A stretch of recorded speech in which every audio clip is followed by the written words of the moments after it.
কেমন হতো যদি আপনি এই পৃথিবীর একমাত্র পুরুষ হতেন আর সমস্ত পৃথিবীতে শুধু মেয়েরা থাকতো। অবাস্তব মনে হলেও বৈজ্ঞানিকভাবে এর প্রমাণ করে দেখিয়েছিল একদল বিজ্ঞানী। আর পৃথিবীতে বেঁচে থাকা শেষ পুরুষ হিসেবে দুই বন্ধুর এমন দুষ্টমিতে ভরপুর গল্পে নির্মিত সিনেমা নিয়ে হাজির হয়েছি আজকে আপনাদের সামনে। তো আর সময় নষ্ট না করেই চলুন আমি মুভিম্যান আর আমার সাথে আপনার সুপ্ত স্বপ্নের দেশে। কারণ আমি জানি আপনি পুরুষ হলে জীবনে কখনো না কখনো এই চিন্তা আপনার মাথায় একবার হলেও এসেছে। গল্পটা শুরু হয় 1991 সালের সময়কে দেখিয়ে। সায়েন্টিস্টরা শতাব্দীর প্রথম হিউম্যান হাইবারনেশন প্রজেক্ট শুরু করতে চাচ্ছিল, আর এই এক্সপেরিমেন্টে ম্যাক্স আর আলবার্ট নামের এই দুই বন্ধু ভলেন্টিয়ার হয়েছিল। সায়েন্টিস্টরা একটা প্রেস কনফারেন্স ডেকেছিল, আর সেখানে আমরা একজন সায়েন্টিস্টকে দেখতে পাই যে কিনা হাইবারনেশন মেশিনটাকে বানিয়েছিল। সে সাংবাদিকদেরকে বলে, আমরা এর আগেও একটা শিম্পাঞ্জি দিয়ে মেশিনটাকে 6 মাসের জন্য টেস্ট করিয়েছিলাম, যেখানে এই শিম্পাঞ্জিটাকে 6 মাস মেশিনের ভিতরে রাখা হয়েছিল, কিন্তু তার বয়স একদিনও বাড়েনি। আর তাই এবার আমরা এই এক্সপেরিমেন্টটা মানুষের সাথে করতে চাচ্ছি, কিন্তু শিম্পাঞ্জি আর মানুষের মধ্যে শারীরিক অনেক তফাৎ আছে। এই পরীক্ষাটা অনেকটাই রিস্কি, যে কোনো সময় যে কোনো রকমের বিপদ হতে পারে, কিন্তু তারপরেও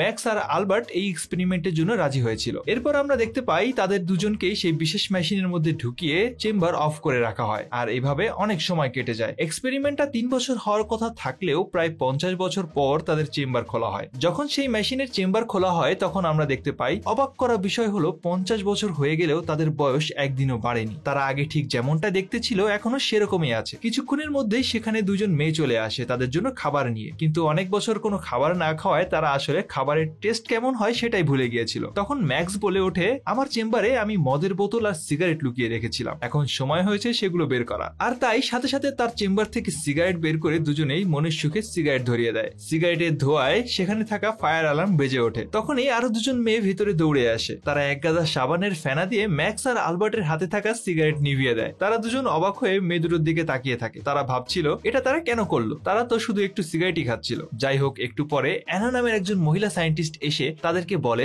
তোমরা হাইবারনেশনে যাওয়ার পরে পৃথিবীতে একটা বিশাল যুদ্ধ বেঁধেছিল, আর সেই যুদ্ধে এক বিশেষ ধরনের বোমা ইউজ করা হয়েছিল, যেটা রেডিয়েশনে পৃথিবীর সব পুরুষরাই মারা গেছে, কিন্তু তোমরা দুজন এই ক্যাপসুলের ভেতরে থাকার কারণে প্রাণে বেঁচে গেছো। এই প্রজেক্টটা যে শুরু করেছিল সেই সায়েন্টিস্টও এখন আর বেঁচে নেই। তার কথাগুলো শুনে ম্যাক্সরা ভাবছিল এই মহিলা হয়তো পাগল, তাই তারা দুজনে দৌড়ে সেখান থেকে পালানোর চেষ্টা করে, কিন্তু যখনই দরজার কাছে যায় সাথে সাথে তাদের শরীরে ইলেকট্রিক শক লাগে আর তারা জ্ঞান হারায়। প্রিয় বন্ধুরা, আপনারা একটা বিষয় নিশ্চয়ই লক্ষ্য করেছেন, এই দুনিয়ায় এখন মাত্র এই দুজন পুরুষ আছে আর সবাই কিন্তু মেয়ে। কি মনে হচ্ছে, মনে লাড্ডু ফুটছে? তাহলে মনোযোগ দিয়ে আমার কথা শুনতে থাকো। জ্ঞান ফিরতেই আলবার্ট ম্যাক্সকে বলে, আসলে ঠিকই তো বলেছে ডক্টর অ্যানা, আসলেই তো আমরা এই চেম্বারের ভিতরে 50 বছর আটকে ছিলাম, তাই আমাদের সবকিছু বিশ্বাস করতে কষ্ট হচ্ছে। ম্যাক্স তখন ভাবে, তাহলে এই দুনিয়ায় সন্তান হচ্ছে কিভাবে যদি না কোনো পুরুষ জীবিত থাকে এবং আমরা 50 বছর ধরে এই চেম্বারে বন্দী থাকি? আসলে এই বিষয়টা ভাবনারও বটে। ডক্টর অ্যানা তখন তার রুমে বসে এই দুই বলদের কথা শুনছিল, তাই সে মাইকে জানিয়ে দেয় এখানে মেশিনের মাধ্যমে বাচ্চা জন্ম দেওয়া হয়। এটা শুনে তারা আরো বেশি হতাশ হয়ে পড়ে। তখন সেখানে ডাক্তার মারিয়া চলে আসে, আর সে অ্যানাকে বলে, তুমি এভাবে চুরি করে ওদের উপর গবেষণা করতে পারো না, তোমাকে অবশ্যই এই বিষয়টা বাকি মেম্বারদেরকেও জানাতে হবে। অন্যদিকে তখন দেখা যায় ম্যাক্স আর আলবার্টের রুমে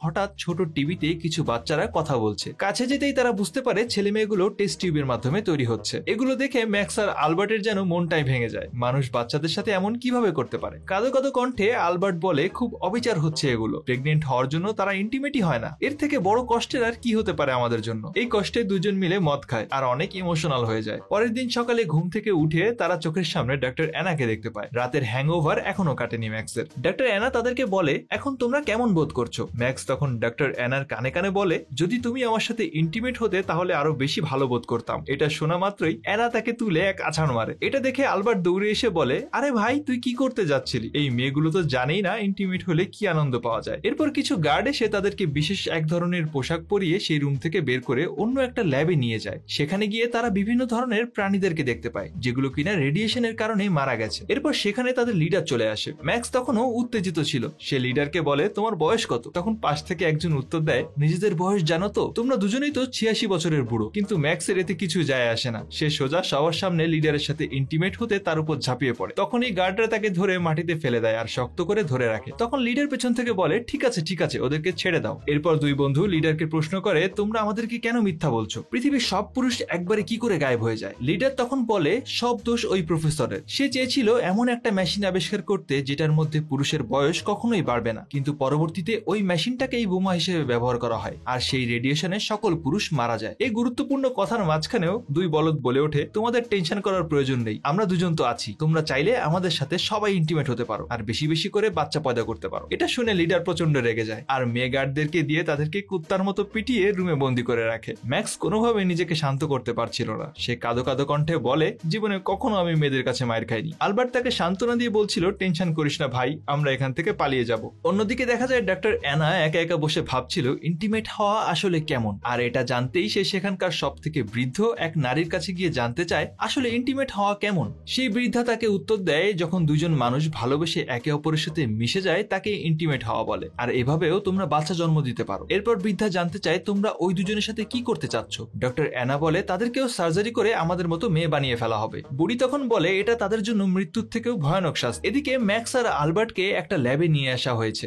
যেখানে সব মেয়েদেরকে পুরুষদের ব্যাপারে ভুল তথ্য শেখানো হচ্ছিল। সেখানকার ট্রেনার তাদেরকে বলছিল যে আগে পুরুষরা নাকি সবসময় নারীদের উপর অত্যাচার করত, এবার তাদের দুজনকে একটা ফর্ম দেওয়া হয়, তাতে লেখা ছিল তাদের শরীরের উপর এক্সপেরিমেন্ট চালানো হবে। এটা দেখে ম্যাক্স বলে তোমাদের কি ধারণা পুরুষের কপালে কি গাধা লেখা থাকে? আমরা জীবনেও এই পেপারে সাইন করব না। সাথে সাথে তাদের মাথার উপরে ছাদ সরে যায়। তারা দুজনে ভয়ে দৌড়াদৌড়ি শুরু করে আর বলে পালাও পালাও, ভূমিকম্প। আসলে এটা একটা স্টেডিয়ামের মতো ছিল। ছাদের উপরে অনেকগুলো মেয়ে বসেছিল যারা সিদ্ধান্ত নেবে এই দুজনের সাথে আসলে কি করা উচিত, কিন্তু এরা দুজন এত চিল্লাচিল্লি করছিল যে গার্ডরা এসে তাদেরকে সেখান থেকে নিয়ে যায়। যখন গার্ডরা তাদেরকে নিয়ে যাচ্ছিল রাস্তায় সুযোগ বুঝে ম্যাক্স একজনকে কিস করে ফেলে। জীবনে প্রথম কোনো পুরুষের কিস পেয়ে শরীরের মধ্যে তীব্র শিহরণে মেয়েটা সেখানে অজ্ঞান হয়ে যায়। আর সেই সুযোগে এরা দুজন পালিয়ে নিচে আন্ডারগ্রাউন্ডে চলে আসে। নিচে গিয়ে তারা একটা মদের বোতল আর একটা পুরাতন পেপার পায় যেটাতে লেখা ছিল 1993 সালে এমন একটা বিস্ফোরণ হয় যাতে সকল পুরুষরাই মারা যায়। অন্যদিকে ম্যাক্স তখন আঙ্গুল দিয়ে পুরাতন মদের বোতল চাটতে থাকে। আর তখন সেখানে তাদেরকে গ্রেফতার করতে কিছু গার্ড চলে আসে। এটা টের পেয়ে তারা একটা টানেলের মধ্যে দিয়ে ল্যাবের বাইরে এসে পড়ে। সেখানে তারা দেখতে পায় অনেকগুলো মেয়ে একসাথে পার্টি করছে। আসলে এরা ছিল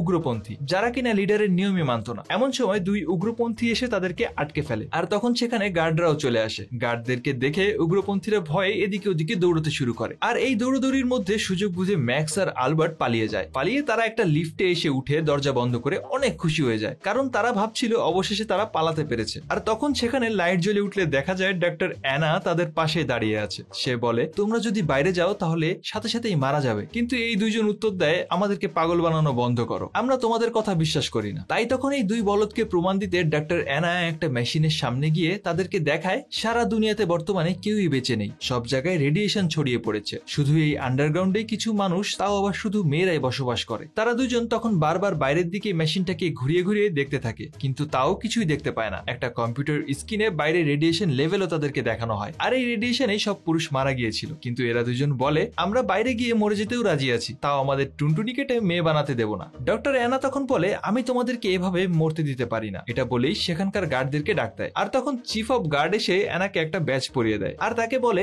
আজকে থেকে তোমাকে প্রমোশন দেওয়া হলো, তুমি চিন্তা করো না, খুব শীঘ্রই এদের দুজনকে সার্জারি করে মেয়ে বানিয়ে ফেলা হবে। কিন্তু এটা শোনার পরে অ্যানার খুব খারাপ লাগে। সে কেন যেন আর মেনে নিতে পারছে না এইসব। সে নিজেও অনেকটা পাল্টে গেছে আর মন থেকে কিছুতেই মানতে পারছে না তাদের দুজনকে জোর করে মেয়ে বানানো হবে। এরপর দুজনকে ল্যাবে বেঁধে ফেলা হয় আর অপারেশন করে তাদের টুনটুনি কেটে ফেলার প্রস্তুতি নেওয়া হয়। ম্যাক্স জোরে জোরে চিল্লাতে থাকে। তখন সেখানে দাঁড়িয়েছিল ম্যাক্সের স্ত্রী। সে বলে তুমি যখন হাইবারনেশনে গিয়েছিলে তখন আমার পেটে বাচ্চা ছিল, কিন্তু তুমি আমার কথা চিন্তা করোনি, বাচ্চার কথাও চিন্তা করোনি। এখন আমরাও তোমার কথা চিন্তা করব না। অপারেশন ঠিক শুরু হবে এমন সময় সেখানে ডক্টর অ্যানা চলে আসে আর তাদেরকে সেখান থেকে বাঁচিয়ে নিয়ে যায়। যদিও অ্যালবার্টকে অ্যানেস্থেসিয়া দেওয়ার কারণে সে সম্পূর্ণ হুঁশে ছিল না। একটু পরপর উল্টো পাল্টা স্বপ্ন দেখে একা একা হাসতে থাকে, আবার কখনো ভয় পাচ্ছিল। অ্যানা দ্রুত তাদেরকে নিয়ে ল্যাব থেকে পালিয়ে যাচ্ছিল। তখনই সামনে দুজন গার্ড এসে পড়ে। এটা দেখে দুজনেই আতঙ্কিত হয়ে পড়ে, কিন্তু অ্যানা তাদেরকে বলে দ্রুত তোমাদের কাপড় খুলে এদেরকে দিয়ে দাও। রেডিয়েশনের থেকে বাঁচতে ম্যাক্স আর আলবার্ট গার্ডদের কাপড়গুলো পরে নেয়। অ্যানা চাবি দিয়ে মেইন গেট খোলার অনেক চেষ্টা করে, কিন্তু গেট কিছুতেই খুলতে পারছিল না। তখন সে গার্ডের কাছে জানতে চায় গেট কেন খুলছে না। উত্তরে গার্ড বলে এটা একটা ভয়েস পাসওয়ার্ড দিলে খোলে, আর সেটা শুধু লিডারই বলতে পারবে। এমনটা শুনে ম্যাক্স রেগে গালাগালি করতে শুরু করে আর সাথে সাথেই সেই দরজাটা খুলে যায়। আসলে ওই দরজার পাসওয়ার্ড ছিল কিছু অকথ্য ভাষার গালাগালি। অ্যানারও অনেক ইচ্ছা ছিল বাইরের জগতে কি আছে সেটা দেখবে, তাই সেও সিদ্ধান্ত নেয় তাদের সাথেই বাইরে বের হয়ে যাবে।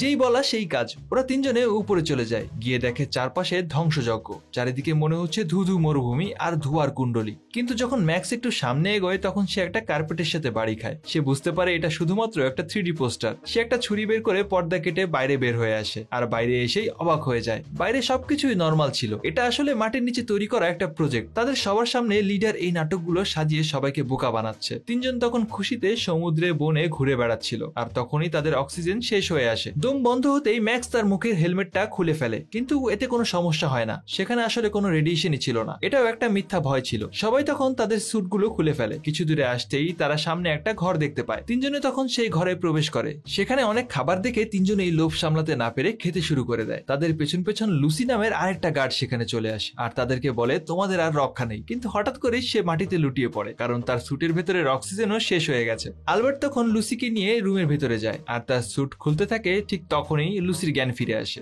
জ্ঞান ফিরতেই লুসি আলবার্টের উপর চিল্লাতে থাকে। তখন সেখানে থাকা রিমোটে হাতের চাপ লেগে টিভি অন হয়ে যায় আর টিভিতে লিডারের একটা সংবাদ দেখানো হচ্ছিল। লিডার আসলে সবাইকে ধোকা দেওয়ার জন্য এমন ভুয়া সংবাদ ছড়িয়ে বেড়াচ্ছে। টিভিতে এটা দেখাচ্ছিল যে ডক্টর অ্যানা মারা গেছে এবং দুইজন নারীকে দেখিয়ে বলা হয় এরাই ম্যাক্স আর আলবার্ট, যাদেরকে সার্জারি করে মেয়ে বানিয়ে দেওয়া হয়েছে। কিন্তু অবশেষে ওই জেল থেকে মুক্তি পেয়ে তারা খুশি, তাই তখন সবাই শুয়ে বসে আরাম করছিল। তখন হঠাৎ করে বাইরে থেকে কারো আসার শব্দ শুনে তারা সবাই লুকিয়ে পড়ে। তখন দেখা যায় লিডার এই ঘরে ঢুকছে। আসলে এটা লিডারেরই বাড়ি। ঘরের এলোমেলো অবস্থা দেখে সে বুঝতে পারে নিশ্চয়ই এখানে কেউ এসেছে, আর তাই হাতিয়ার বের করতে দ্রুত আলমারি খুলতে গিয়ে দেখে সেখানে ম্যাক্স ঝুলে আছে। তখন আলবার্ট পেছন থেকে এসে লিডারকে ধরে ফেলে। টানাটানির এক পর্যায়ে লিডারের মাথা থেকে পরচুলা খুলে যায় আর সবাই দেখে যে সে আসলে কোনো মেয়ে না, সেও একজন পুরুষ। এটা দেখে তো সবার কদম জোড়া কাঁধে উঠে যায়। ম্যাক্স অনেক রেগে গিয়ে তার নকল জামা কাপড় টেনে ছিঁড়ে ফেলে আর বলে তুমি কেন এমন করছো, কি চাও তুমি? তখন লিডার বলে 20 বছর আগে সত্যি এক রেডিয়েশন বিস্ফোরণে আমি একমাত্র পুরুষ বেঁচেছিলাম। আমাকেও এরা সবাই মিলে মেয়ে বানাতে চেয়েছিল, আর তাই আমি নিজেকে বাঁচাতে মেকআপ করে মেয়ে সেজে থাকতাম। আমার শক্তি বেশি থাকায় এরা একটা সময় আমাকে লিডার বানিয়ে দেয়। ম্যাক্স তখন প্রশ্ন করে তাহলে তুমি পরে সবাইকে সত্যটা বলনি কেন? এখন তো রেডিয়েশন নেই। লিডার তখন বলে আগে অনেক রেডিয়েশন ছিল, কিন্তু ধীরে ধীরে তা সবুজ গাছপালায় শুষে নিয়েছে। কিন্তু আমার সাহস হয়নি সত্যিটা বলার, কারণ মেয়েগুলো সব পাগল। তারা উল্টো আমাকে ধরে সত্যি সত্যি মেয়ে বানিয়ে দিত। অন্যদিকে ম্যাক্স তখন ডক্টর অ্যানাকে পটিয়ে রুমে নিয়ে যায় ইন্টিমেট হওয়ার জন্য। তাদের দেখা দেখি আলবার্টও লুসিকে রাজি করিয়ে ফেলে আর তারা চারজনেই একসাথে শরীর চর্চা করে নেয়। পরদিন সকালে তারা লুকিয়ে সেই মাটির নিচে বাচ্চা জন্ম দেওয়ার ল্যাবে ঢুকে যায় আর নিজেদের স্পার্মগুলো টেস্ট টিউবে ছড়িয়ে দেয়। বছর ঘুরতেই যখন বাচ্চাদের জন্ম হওয়া শুরু হয় সেখানে অনেকগুলো ছেলে বাবুর জন্ম নেয়। এটা দেখে তখন এক নার্স আতঙ্কে চিৎকার করে ওঠে আর তার চিৎকারেই সম্ভবত ক্যামেরাম্যানের লেন্স ফেটে গিয়েছিল, কারণ গল্পটা এখানেই শেষ হয়ে যায়। তো এবার বলুন কেমন লাগলো গল্পটা আপনাদের? যদি এই ধরনের মজার আরো কিছু গল্প শুনতে চান তাহলে অবশ্যই কমেন্ট করে আমাদেরকে জানাতে পারেন। আমরা সবসময় আপনার পছন্দটাকে প্রাধান্য দেব। তো মুভি ম্যানের সাথেই থাকুন, দেখা হচ্ছে নতুন কোনো গল্পে।